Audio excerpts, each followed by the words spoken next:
You wake up to the sound of someone kicking your bed. Except it's not really a bed. It's a pile of hay that's been your poor excuse for a mattress for the last few years. And that someone, that's your master at arms reminding you that you're late. Again. It doesn't matter that you've been up all night cleaning armor that isn't even yours. It doesn't matter that your hands are raw from scrubbing rust off your lord's fancy longsword. What matters is that you are a page, and that means your life of suffering to become a knight has only just begun. Your journey begins at 7 years old. Your family sent you away to serve as a page in a noble household. This wasn't an act of cruelty, even though it definitely feels like one. No hugs, no goodbyes, just a pat on the back and an unspoken good luck, kid. It was your first step toward knighthood, a title that promises glory, honor, and a very high chance of dying in a mud-soaked battlefield. But for now, your duties are simple. Run errands, deliver messages, clean weapons, and try not to get trampled by actual knights. Your day starts before the sun even considers rising, and your tasks range from the menial to the humiliating. Fetching water, feeding the horses, setting up training dummies, and if you're lucky, getting smacked around with a wooden sword by older boys who enjoy using you as a moving target. Combat training? Not yet. First, you have to learn how to serve, because before you wield a sword, you need to know how to properly polish one. By the time you're 14, you graduate from page to squire. Congratulations! You're now officially a knight's glorified assistant. You get to carry his weapons, help him into his armor, which, by the way, weighs around 50 to 60 pounds, and follow him into battle where you may or may not get impaled. Oh, and don't forget, you're still responsible for taking care of the horses, because remember, being a knight also means knowing a disturbing amount about horse care. A knight without a steed is like an archer with no arrows, a king with no crown. Hope you can stand the smell of manure, but don't worry, you'll get used to it. But here's the thing, being a squire isn't just about cleaning up after horses. It's a brutal, high-stakes apprenticeship where one mistake can get you killed. You're stronger now, tougher than when you were a page, but that does not mean you're safe. Danger lurks around every corner. Your master could order you to follow him into battle at any moment, and unlike the knights in shining armor you admired as a child, you don't get the fancy plate armor. That's above your pay grade. If your lord gets unhorsed, you are expected to rush in and either save him or die trying. Hesitate? You're a coward. Forget about becoming a knight with that stain on your honor. Move too slow? You're dead. There's no room for fear, only obedience. Even outside of battle, injuries are common. Training isn't just swinging wooden swords around for fun. It's getting bruised day in and day out until you get good at it. A misplaced strike could shatter your fingers, a bad fall from a horse could break your ribs. And if you think your master will take pity on you, think again. It's a cutthroat world out there, and only the strongest squires make it to become knights. Squires are expected to endure pain, and weakness is not tolerated. You might learn to fight, but more importantly, your time as a squire has made you learn to take the heat and keep moving forward. But hey, at least you're not shoveling manure all day anymore. Silver linings, right? If you survive your time as a squire and refuse to quit, you're one step closer to becoming that knight in shining armor you've always dreamed of. Now, all you have to do is impress your lord without dying along the way.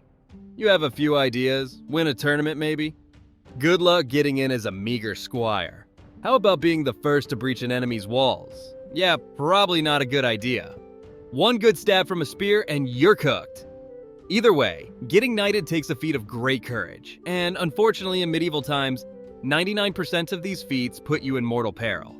Let's say you're different. Let's say you're a long-lost descendant of King Arthur and you manage to pull it off and get knighted. It's a grand affair. You kneel, receive a ceremonial tap on the shoulder, and swear an oath of loyalty, bravery, and chivalry. Then, reality hits. Because here's the thing about being a knight. It's demanding and overrated if you like living past 30. First off, knighthood is expensive. Armor isn't cheap, and neither is maintaining a war horse. In the 14th century, a suit of good plate armor would cost your entire life savings, and you'd only get one set throughout your entire existence, which will be passed down from your son to your grandson and so on. While a war horse might set you back a literal fortune, which meant that even some nobles didn't have access to horses.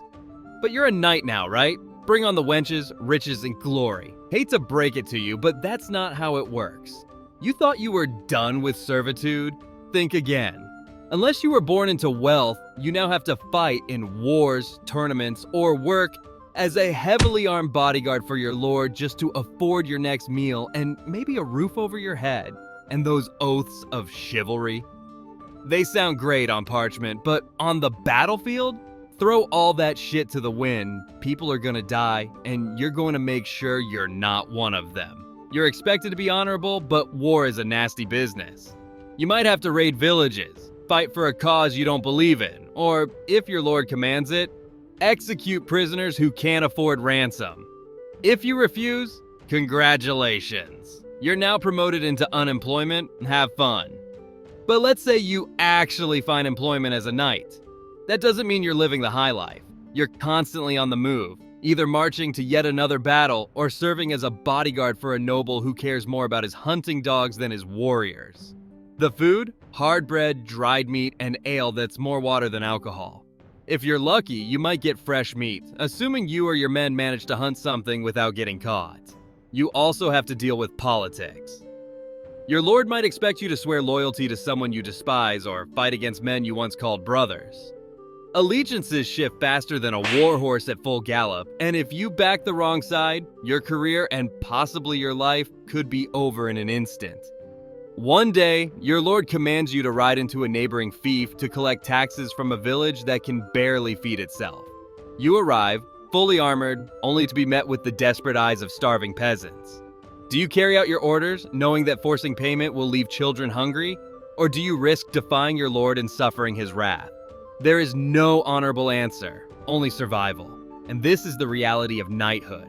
Honor exists only in stories, while knights exist in a world where the wrong decision can mean exile, ruin, or death. Even when you're not on the battlefield, the pressure never lets up. You need to keep training because a single moment of weakness could mean losing a duel, your honor, or even your head. Tournaments offer a chance for glory and coin, but they're as dangerous as real combat. One bad fall from your horse, and you're finished. And let's not forget your gear. Keeping your armor in fighting shape takes constant effort, and blacksmiths don't work for free. So, while the world sees you as a shining paragon of chivalry, behind the gleaming armor is you. A person like them who is exhausted, bruised, and always one bad day away from disaster. And yet you keep going, because in the demanding world of knighthood, stopping is not an option. When you're not fighting, you're training. When you're not training, you're guarding a castle. And when you're not doing that, you're probably sleeping in a freezing, rat-infested tent while waiting for another battle to break out. Comfort? Never heard of it.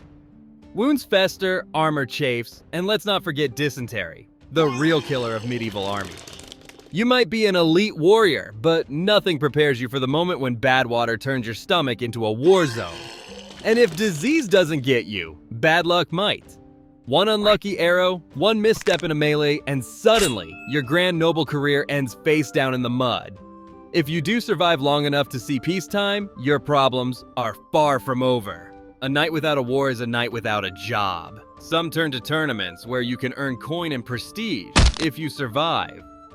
These events are brutal, with little concern for safety. One bad hit to the head, and suddenly your dreams of glory are replaced with the reality of drooling into your soup for the rest of your life.